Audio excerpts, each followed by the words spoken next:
सगळ्यांना पुन्हा एकदा माझ्या चॅनलवरती तुम्हा सगळ्यांचं स्वागत। तर आज मी बनवले होते बटाटा भजी। त्याच्यासाठी मी 2 बटाटे एकदम बारीक स्लाइस करून घेतलेत बघा आणि ते भिजवून घेतले 10 मिनिटासाठी। नंतर बेटर बनवण्यासाठी घेतले बेसन 2 वाटी घेतले। नंतर घातले मीठ, थोडंसं अर्धा चमचा लाल तिखट घातले। नंतर अर्धा चमचा हळद घातली।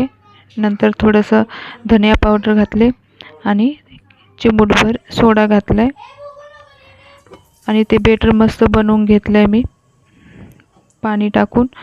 एक जास्त पातळ पण नाही बनवलं, जास्त घट्ट पण नाही बनवलं। बटाट्याचे चिप्स त्यात चांगले हे होतील तेवढंच त्या साईजने मी बनवले। नंतर कढई तापवून घेतली आहे।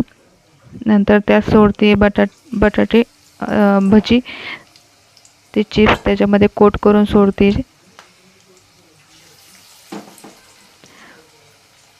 गॅसची फ्लेम मी कमीच ठेवली आहे, नाहीतर वरून ते कलर काळा होईल, जळतील आणि आतून ते कच्चे राहतील। म्हणून मंद आचेवरच बटाटे चांगले त्यातले शिजले जातील, म्हणून मी मीडियम साईज फ्लेम ठेवली, गॅसची फ्लेम ठेवली आहे।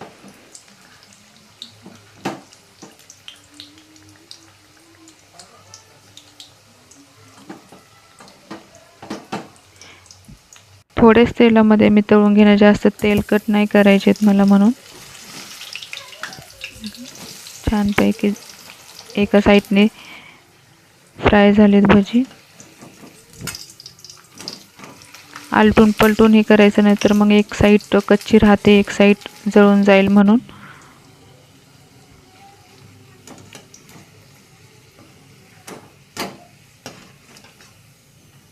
दोन मिनिटांमध्ये तळून होतात भजी बघा। कलर पण छान आलाय आणि छान तळली गेली। चांगलं तेल निखळूपर्यंत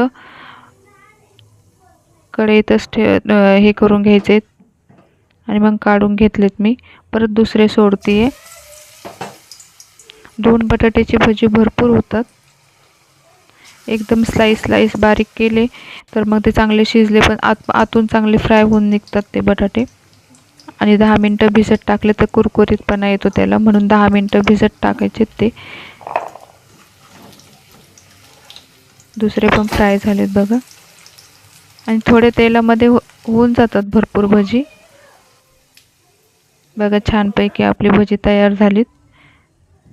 एकदा तुम्ही पण एकदा ट्राय करून बघा या पद्धतीने आणि मस्तपैकी तुम्हाला पण आवडेल। मस्तपैकी कलर पण आलाय त्याला। आणि ही रेसिपी आवडली असेल तर नक्कीच लाईक करा आणि सबस्क्राईब करा आणि प्लीज सपोर्ट करा। माझे सर्व व्हिडिओ तुम्ही बघता मनापासून सगळ्यांना थँक्यू। या सगळ्यांनी खायला।